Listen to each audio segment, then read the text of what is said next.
The ocean was never meant to be silent. Not like this. In March of 2026, a research vessel drifted nearly 200 nautical miles off the Azores, its engines humming steadily against the endless black expanse of the Atlantic. The crew had been tracking unusual sonar readings, deep, irregular pulses that didn't match any known geological or biological pattern.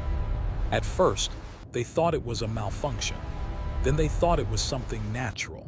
But by the third night, when the signals began to repeat in intervals, perfectly spaced, almost intentional, they stopped calling it a coincidence. At 2:17 a.m., the signal changed. It flattened into a long, uninterrupted tone, like something holding a breath, and then it stopped completely. The silence that followed was wrong. Not the usual quiet of the open sea, not the distant hum of waves brushing against the hull. This silence felt heavy, pressurized, as if the ocean itself had decided to listen. "Did you hear that?" one of the technicians whispered. No one answered because they all had, and for reasons none of them could explain. Every person on that vessel felt the exact same thing at the exact same moment. They were no longer alone. The coordinates of the anomaly placed them disturbingly close to a point long buried in maritime records. A location dismissed by modern science, quietly archived, rarely spoken of outside of conspiracy forums and forgotten logs. A place tied to a name that should have remained in history.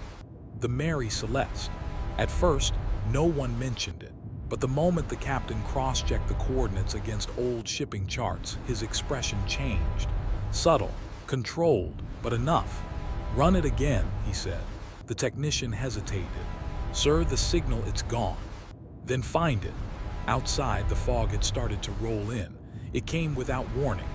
One moment, the horizon stretched endlessly under a cold, moonlit sky, and the next it was gone, swallowed. The world reduced to a suffocating gray. No wind, no waves, just stillness. The kind of stillness sailors don't trust. By 3:05 a.m., visibility dropped to less than 10 meters. The radar began to glitch, not failing but repeating. Blips appeared, disappeared, then returned in the exact same position seconds later, like a recording stuck in a loop. "Sir, I'm picking up something off port side." "How far?"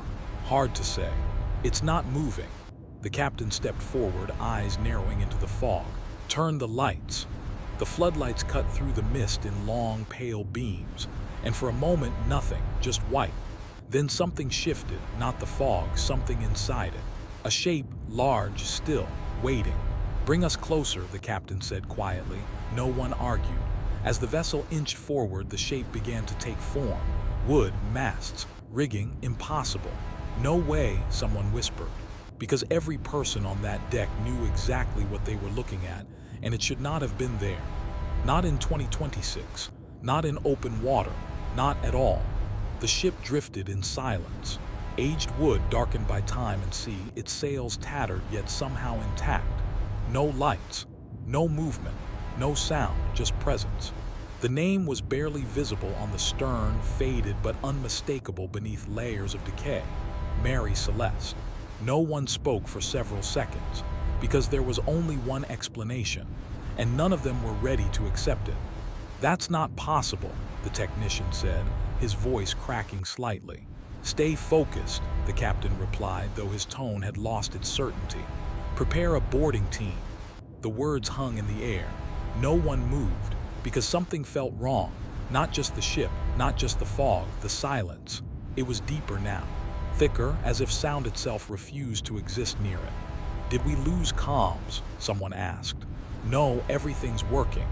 But it didn't feel like it. Even their voices sounded distant, like they weren't fully there.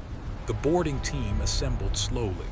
3 men, 1 camera, no one volunteering, only assigned.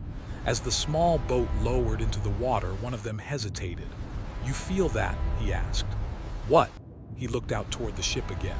"I don't know, like," he trailed off, because he couldn't explain it. None of them could.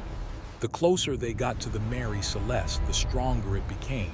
A pressure, not physical, but something else, something inside the mind. as if the ocean itself was watching them approach and waiting to see what they would do next. The hull loomed above them as they reached the side. Dark, silent, endless. The ladder hung partially submerged, swaying slightly despite the still water. No waves, no wind, nothing that should have caused movement. "Get up there," the lead said. One by one they climbed. And the moment their feet touched the deck, everything changed. The silence broke, not with sound, but with memory. A sudden, overwhelming sensation flooded their minds. Not images, not voices, but something deeper. Presence, echoes, as if the ship itself remembered.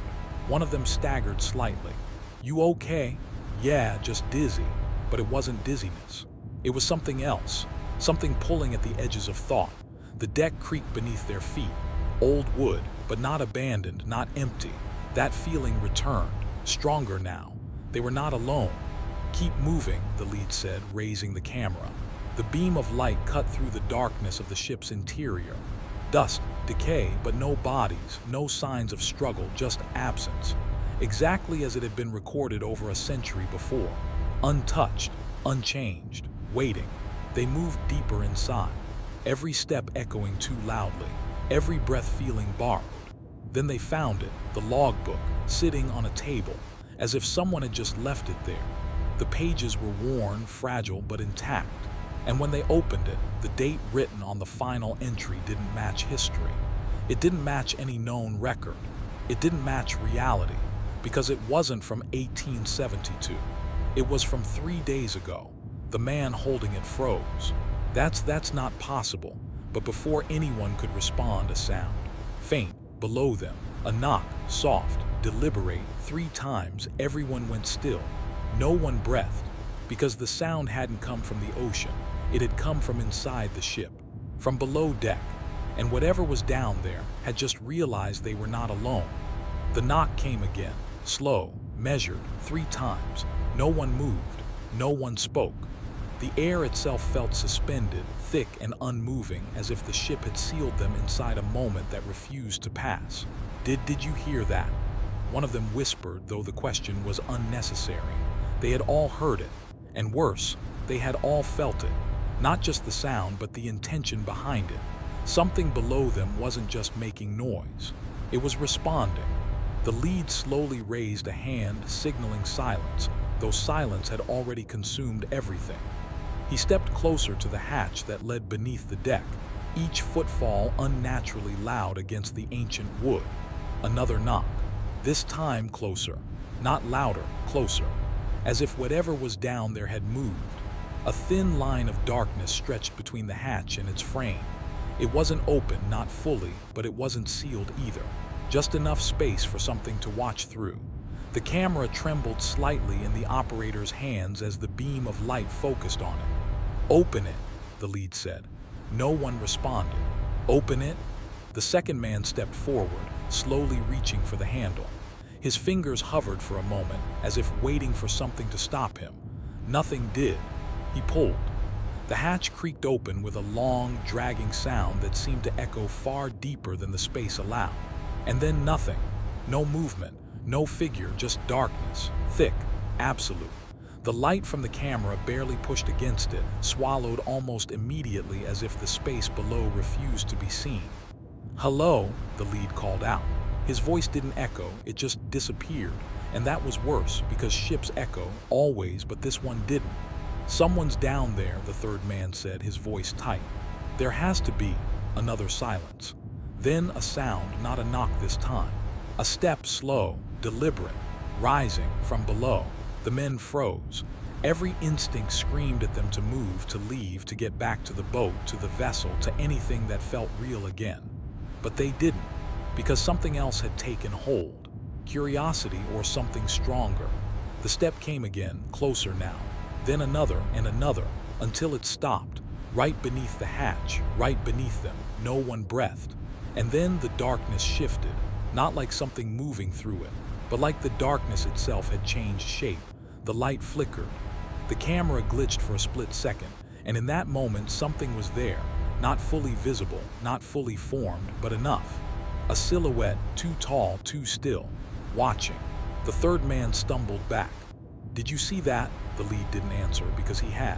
And he knew one thing with absolute certainty. That wasn't a man. The hatch slammed shut, violently. No hands, no warning, just force. The impact echoed through the deck like a gunshot, breaking the silence for the first time since they boarded. "Move," the lead shouted. That was all it took. The spell broke. They ran. Footsteps pounding across the deck, breaths sharp and uneven, the fog swallowing them as they reached the edge and dropped back into the boat. "Go, go," someone yelled. The engine roared to life, slicing through the unnatural stillness as they sped back toward the research vessel. No one looked back. No one wanted to, but one of them did, just once. And what he saw, he would never forget. The Mary Celeste wasn't drifting anymore. It was moving, not with the current, not with the wind, but slowly, deliberately turning, facing them as if it had chosen them. Back on the vessel, chaos erupted. "What happened? Did you find anything? Why are you back so fast?" No one answered immediately, because none of them could process what had just happened. The camera operator finally handed over the equipment, his hands shaking. "Check the footage." The technician rushed to the console, loading the recording. For a moment, everything seemed normal. The boarding, the deck, the logbook, then the hatch, the knock, the descent of sound, and then static, the screen distorted, lines tearing across the image. "Rewind that," the captain said. They did, frame by frame, slowing it down. And there it was, just for a fraction of a second. In the darkness beneath the hatch. A face, but not a human one, not entirely. The proportions were wrong. The eyes too deep. The expression not fear, not anger, recognition. As if it knew them. As if it had been waiting. "Enhance it," someone whispered. "I'm trying." But the more they focused on it, the more it changed. Subtly, almost imperceptibly, until it didn't look like a stranger anymore. It looked like, "No," the technician pulled back suddenly. "That's not right." "What?" That looks like," he couldn't finish, because now everyone saw it. The face in the footage wasn't one face. It was shifting, becoming, reflecting. Each person who looked at it saw something different, someone different. And for a brief, terrifying moment, it looked like them. Silence fell again. But this time, it wasn't coming from the ocean. It was inside the ship, inside them. The captain turned slowly toward the window. The fog had thickened, completely surrounding them now. No stars, no horizon, no direction, just white, endless. "Where's the Mary Celeste?" he asked. No one answered because it was gone, vanished, without a trace. The radar showed nothing. The ocean empty, as if it had never been there. But something had changed. The instruments began to flicker again, not randomly, in patterns, repeating, the same interval, the same pulse, the same signal they had detected before. But now it wasn't coming from below. It was coming from inside the vessel. "Sir," the technician's voice trembled. It's everywhere." A low hum filled the air, barely audible, but constant, like something breathing beneath the surface of reality. And then a sound, behind them, soft. Familiar 3 knocks. Everyone turned, slowly, toward the source. A storage door at the far end of the corridor, still, closed, waiting. No one moved, because they all understood now. Whatever they had found out there hadn't stayed out there. It had followed them, or maybe it had always been with them. The ocean outside remained silent, but inside the vessel something had begun, something patient, something aware, and something that had just proven one terrifying truth. The Mary Celeste was never empty. It was never abandoned. And whatever took its crew in 1872 was still out there, still waiting, still choosing. And now it wasn't alone anymore. The first entry was written in a steady hand, not rushed, not panicked, calm, deliberate. Dated November 25, 1872. The ink had aged, but the words remained clear, pressed into the page with quiet confidence. Benjamin Spooner Briggs, captain of the Mary Celeste, had always been a meticulous man. His records were known for precision, for order, for discipline.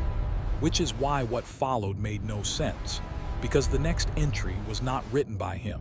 The handwriting was different, slightly uneven, tighter, as if the writer had been trying to remain composed while something unseen pressed in around them. November 26th.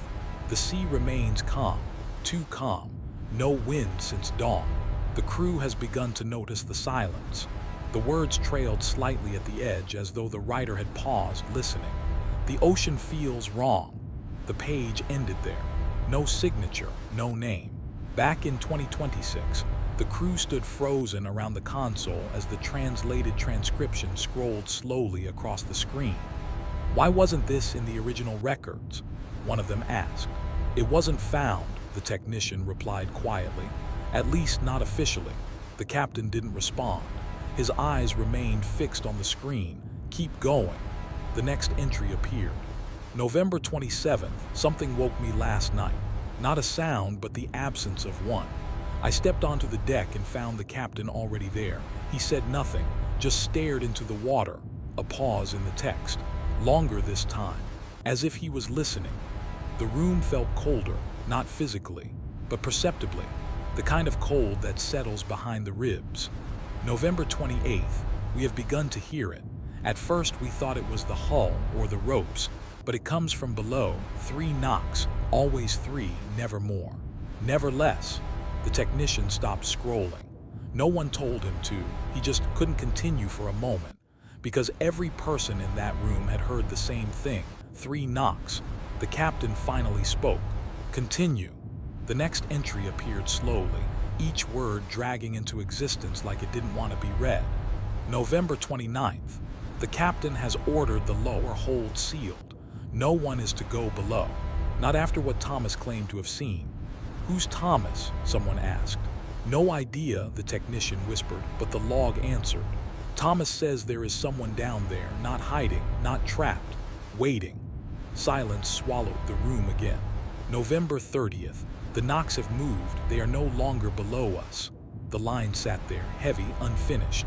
They are closer. A faint sound echoed through the corridor behind them. Soft, almost imagined. No one turned this time. No one wanted to confirm it. The captain's voice was lower now. Keep reading. December 1st, I saw it. The words were pressed harder into the page, almost carved. I should not have looked. The air in the room tightened. It stood at the far end of the deck, not moving, not breathing, just watching. I called out, thinking it was one of the crew, but it did not answer. The next line was smaller, uncertain. It smiled. A chair scraped slightly as someone shifted back. December 2nd, the crew is not sleeping. We take turns watching the corridors. It moves when we do not look. It stands where we were moments before. It knows the ship better than we do. The technician swallowed. December 3rd, the captain says we are not to speak of it. He says fear will spread faster than truth, but I see it in their eyes. They know. The screen flickered briefly. No one acknowledged it because something else had changed. The hum. That low, constant vibration in the air, it was louder now, more defined, like a rhythm, like a heartbeat. December 4th, the technician hesitated. Read it, the captain said. The captain is gone. No explanation, no detail, just gone. December 5th, we searched the entire ship. No sign of him, no disturbance, no sound, just absence. The words felt familiar, too familiar. December 6th, it is no longer hiding. A faint creak echoed somewhere above them, or below, or everywhere. It walks the deck openly now, but only when you are alone. The technician's voice had dropped to barely a whisper. December 7th, we tried to leave. A pause. The lifeboat was lowered, supplies prepared, but when we looked back, the ship was not behind us. What? Someone muttered. The technician shook his head slightly, still reading. It was beneath us. The room went still. The water was wrong. It reflected the ship, but inverted, as if it was not reflection but another version, another place. A long silence followed. December 8th, I understand now. The final entry, short, unsteady. Written as if the hand holding the pen was no longer fully in control. It does not take you. It replaces you. The screen went black. Not powered down, not shut off. Just empty. No data, no log, gone. What the hell does that mean? One of them said, his voice tight with fear. No one answered, because no one wanted to say it out loud. The hum stopped, instantly, completely. And in that silence, a reflection appeared on the dark screen. Not from behind them, not from the room, but from somewhere else. Someone stepped closer, slowly, carefully, and then froze because the reflection was moving. Independently, it stood in the same position, same posture, same shape. But it wasn't mirroring them, it was watching them. And then it smiled. The lights flickered violently. A loud metallic bang echoed through the vessel, somewhere deep inside, followed by 3 knocks, closer than before, not from a door, not from a wall, but from within the ship itself. The captain turned slowly, his voice barely above a whisper. It's not the ocean. No one moved. No one breathed, because they understood now. The signal, the silence, the Mary Celeste. It wasn't a ghost ship. It wasn't abandoned. It was a doorway, and something had just stepped through. Something that had been waiting since 1872. Something that didn't drown, didn't die, didn't leave. Something that learned, watched, adapted. And now it was here, among them. Not outside the vessel, not in the water, but inside, blending, observing, choosing. And the most terrifying part, no one knew who it had already replaced. The corridor behind them creaked, soft, slow, deliberate like footsteps, but none of them had moved. And in that moment, every single person in that room had the exact same thought. What if it's already too late? No one spoke for several seconds. Not because they didn't have questions, but because every possible answer felt worse than the silence. The corridor stretched ahead of them, dimly lit, unchanged, and yet no longer familiar. The same walls, the same doors. But something about the space felt subtly distorted, like the proportions were slightly off, like distance itself had been altered without warning. "Everyone stays here," the captain said, his voice controlled but lower than before. "No one moves alone." It was an order, but it was also an admission. He didn't trust what was happening, and more importantly, he didn't trust what might already be among them. Another creak, closer this time, not loud but precise, like a step placed carefully to be heard. All eyes turned toward the far end of the corridor. Nothing, just shadow, just stillness, but the feeling remained. Someone was there, watching, waiting. "Call out," one of the crew whispered. The captain didn't respond immediately. Then, slowly, "Identify yourself." His voice traveled down the corridor and vanished. No echo, no return, just absence. A breath passed, then 2. Then a voice answered, soft, familiar, too familiar. "Captain." Every muscle in his body tightened because he recognized it. They all did. Thomas, the same name from the log. The same man who had written about what was below deck in 1872. "That's not possible," someone muttered, but the voice came again, closer. "Captain, I'm here." The sound didn't come from one place. It came from everywhere. From the walls, from the floor, from the air itself. "Show yourself," the captain demanded. Silence. Then movement. At the far end of the corridor, something shifted. A figure stepped forward. Slowly, deliberately. The light flickered as it moved into view. And for a moment, everything stopped. Because the figure wasn't a stranger. It was one of them, standing there, perfectly still. "How did you?" someone began. But the words died in their throat. Because the person standing at the end of the corridor was already in the room. Every head turned, slowly, toward him, the real one, or at least the one they thought was real. He looked just as confused as the rest of them. "What?" he said. "Why are you looking at me like that?" No one answered, because now there were 2, one in the corridor, one among them. Identical down to the smallest detail, same face, same posture, same breath. The one in the corridor tilted its head slightly, studying them, learning. Then it smiled, not wide, not exaggerated, just enough. The same smile they had seen in the footage, the same wrongness, the same recognition. "Don't move," the captain said quietly, but it was already too late. The lights cut out. Complete darkness swallowed the corridor. Someone gasped. Another shouted. Footsteps, real ones now, echoed in confusion. Then the emergency lights flickered on. Dim, red, and when the room came back into view, there was only one, standing where the second one had been, breathing, looking around. "What just happened?" he asked. No one answered, because no one knew which one remained. Silence fell again, but it was different now, tense, fractured. Every person in that room began to realize the same thing at the same time. If it could copy one of them, it could copy any of them. And if it already had, there was no way to tell. "We need to isolate," someone said quickly. "Separate rooms, controlled contact." "No," the captain cut in immediately. "We stay together." "Why?" "That's the worst. Because if we separate," the captain said, his voice colder now, "it picks us off one by one." No one argued after that, because deep down they knew he was right.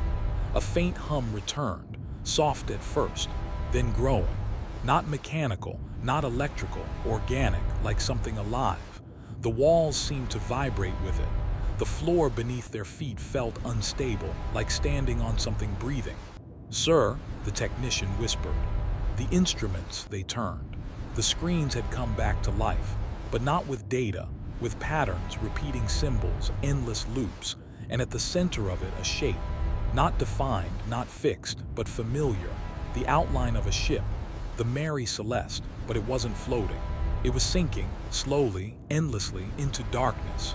"What is that?" someone whispered. No one answered, because the longer they looked at it, the more it changed. The angle shifted, the depth warped, until it no longer looked like water. It looked like something else, something vast, something beneath, watching. The hum stopped again, instantly, and in that sudden silence a voice spoke. Not from the corridor, not from the speakers, from inside their heads. "You came back." Every person froze because they had all heard it exactly the same way. "You always come back." A sharp pain pulsed behind their eyes, memories flickered, not their own. Cold air, wooden decks, endless fog. Footsteps in empty corridors, knocking 3 times, always 3. "No," one of them staggered back. Those aren't my memories, but they were. Or at least they felt like they were." The voice returned, closer now, more defined. "You don't remember." The lights flickered again. Violently, the corridor stretched not physically, but perceptually, longer than it should be, deeper than it was. "You never do." The captain grabbed the console for support. "What are you?" he said through clenched teeth. Silence. "Then you already know." The screens went dark again, and for a single moment everything stopped. No hum, no movement, no sound, then 3 knocks, right behind them, slow, deliberate. Final, they turned, together, because they had no choice. The storage door stood slightly open now, just enough to reveal darkness inside. But this time the darkness wasn't empty. It moved, not forward, not outward, but inward, like something folding into itself. And within it, shapes, multiple, overlapping, familiar, too familiar, faces, dozens of them, layered, shifting, watching. And every single one of them was smiling. The voice came one last time, clear, calm, unavoidable. "You were never alone." The door slammed shut. The lights went out. And somewhere in the darkness, something took another step. The darkness didn't feel empty. It felt occupied. Not by movement, not by sound, but by awareness. The kind that presses in from all directions at once, leaving no space untouched. For a few seconds, maybe longer, no one could tell if their eyes were open or closed. The absence of light was complete, swallowing depth, distance, and certainty. Then the emergency lights flickered back. Dim, red, unsteady. The room returned in fragments, faces, walls, the door closed again, but something was different. No one said it at first. They just looked at each other, counting. 1, 2, 3, 4, 5. The technician frowned. "There were 6 of us." Silence. No one corrected him because they all felt it. Not just the missing person, but the absence itself, like a memory erased mid-thought. "Who's missing?" someone asked. No answer. Not because they didn't want to say it, but because they couldn't. The name was gone. The face blurred. Every attempt to recall it slipped away the moment it formed. "That's not possible," the captain said, though his voice lacked conviction. "We were all here." "Then count again," the technician replied. They did again, 5, only 5. The room seemed smaller now, tighter, as if it had adjusted to accommodate the change. "Check the logs," the captain ordered. "Personnel records, camera feeds, everything." The technician moved quickly, fingers shaking as he accessed the system. The screen flickered, then stabilized. "Crew manifest, 5 names, 5 profiles, 5 entries. That's wrong, he whispered. There were 6. I checked it myself before we left port. Check again. I am checking, the cursor blinked, waiting, but there was nothing else. No deleted record. No missing file, just 5, as if there had never been more. Playback footage, the captain said. The technician pulled up the earlier recordings. Boarding sequence, 3 men. Return sequence, 3 men, control room. 5 people, always 5. No, one of them stepped back slowly. No, that's not, there were 6 of us, I remember. Remember what? Another snapped. He opened his mouth, paused, closed it again because he didn't know. The memory dissolved before it could take shape. The hum returned. Low, steady, comforting, that was the worst part. It didn't feel threatening anymore. It felt natural, like it belonged there, like it had always been there. The captain turned toward the window. The fog was gone, completely. The ocean stretched out in every direction. Endless, dark, calm, too calm. How long have we been out here? He asked. The technician checked the system clock, then froze. Sir, what? It says November 25th. The room went still. That's not possible, someone said immediately. It's March. We left in March. The technician shook his head slowly. No, the system. It says November 25th, 1872. A silence followed that felt heavier than anything before it, because this time, no one argued. No one tried to rationalize it, because something inside them already knew. The captain stepped forward, checked the coordinates. The technician did.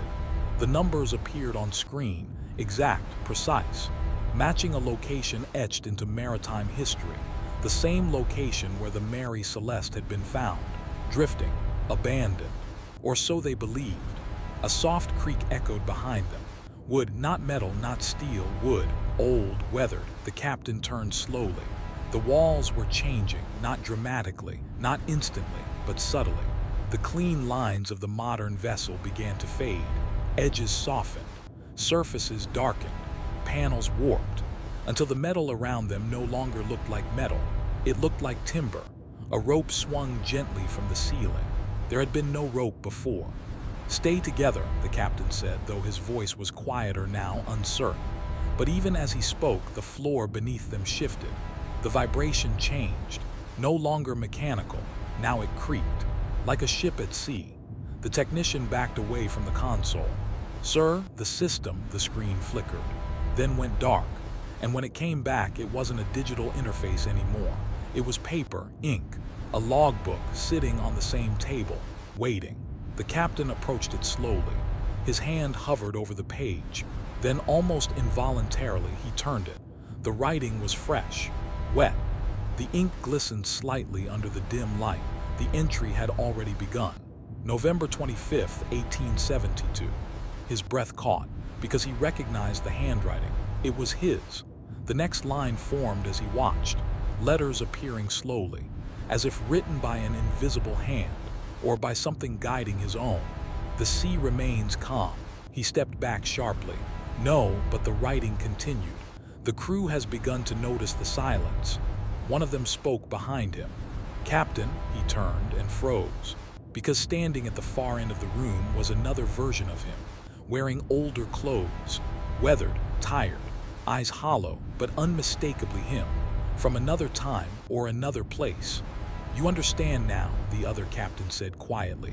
The voice was the same, but heavier, like it carried years that hadn't been lived yet. This isn't happening, the captain whispered. It already did.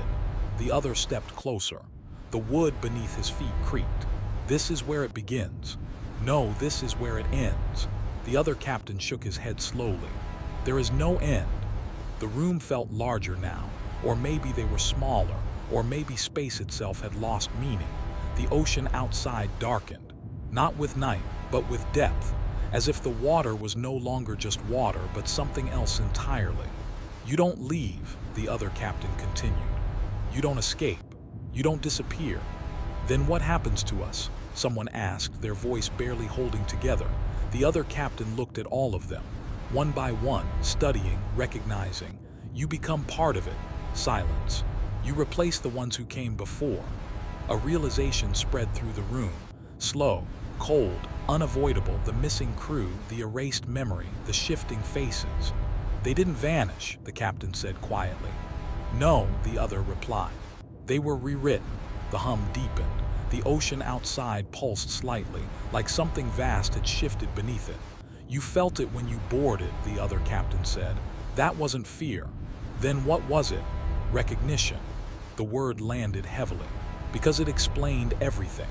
The familiarity, the echoes, the memories that weren't theirs. You've been here before, the other captain said softly. Many times.